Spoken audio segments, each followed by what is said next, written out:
Hey everyone, welcome to the fourth episode of Finding Yourself, the fear behind I don't want to disappoint anyone.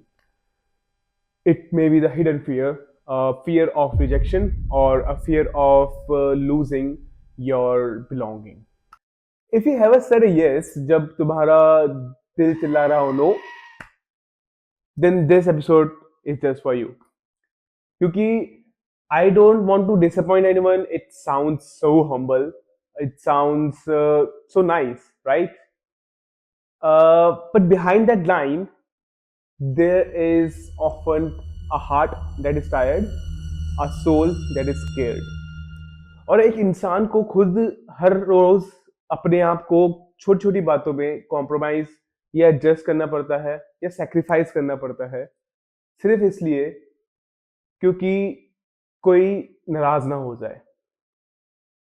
Let's discuss a little more about this topic in this podcast. बचपन से ना हमें सिखाया जाता है कि there is a version of good. जैसे कि being a good children means you have to obey.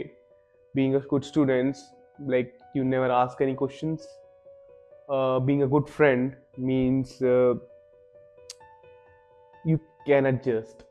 Or being a good partner means you compromise. And धीरे धीरे ये believe हमारे अंदर सेटल होता जाता है. And we believe that being loved means being liked, and being liked means never saying no. मुझे याद है कि मैं हमेशा से ऐसा पर्सन था जो जिसको सब कुछ बोलना आता था सिवाय एक शब्द के, दैट इज नो. किसी ने हेल्प मांगी तो मैं हाँ कर देता था.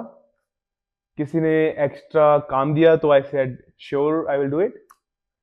किसी ने अपनी प्रॉब्लम डंप की तो आई लिसन्ड. और हर बार हाँ बोलते वक्त अंदर से एक आवाज आती थी छोटी सी, तू खुद के लिए कब बोलेगा यार. पर मैं उस आवाज को इग्नोर कर देता था. आई यूज टू इग्नोर इट क्योंकि मुझे लगता था कि अगर मैं नो बोलूंगा तो people will say I am selfish. कभी सोचा है कि हम नो बोलने से इतना डरते क्यों हैं?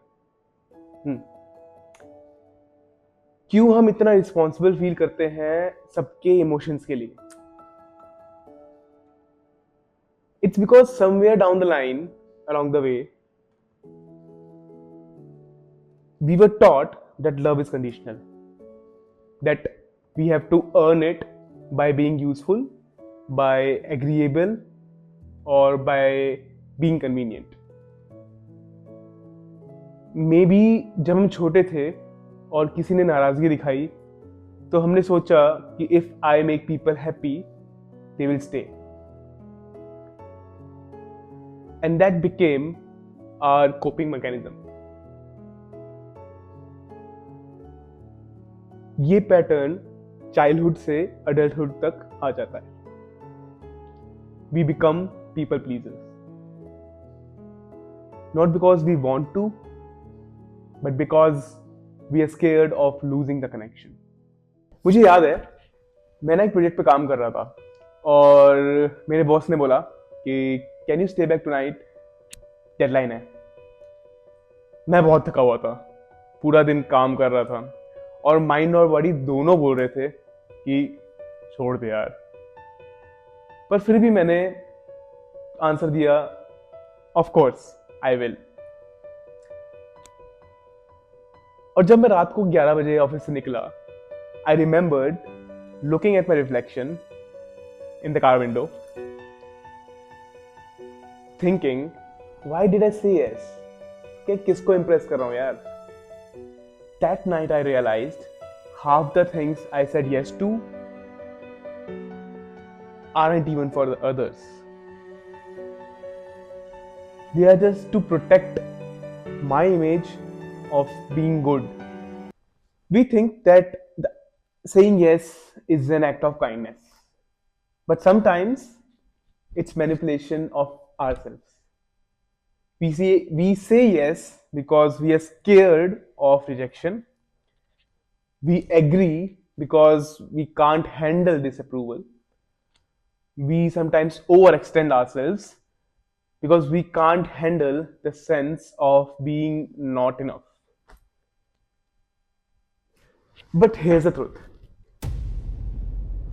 kindness doesn't come from guilt, it comes from being authentic to yourself. जब हम किसी को खुश करने के चक्कर में खुद से झूठ बोलते हैं तो वो लव नहीं होता, वो बेसिकली फियर है जिसकी वजह से हम परफॉर्म कर रहे हैं इंस्टेड ऑफ बिलोंगिंग.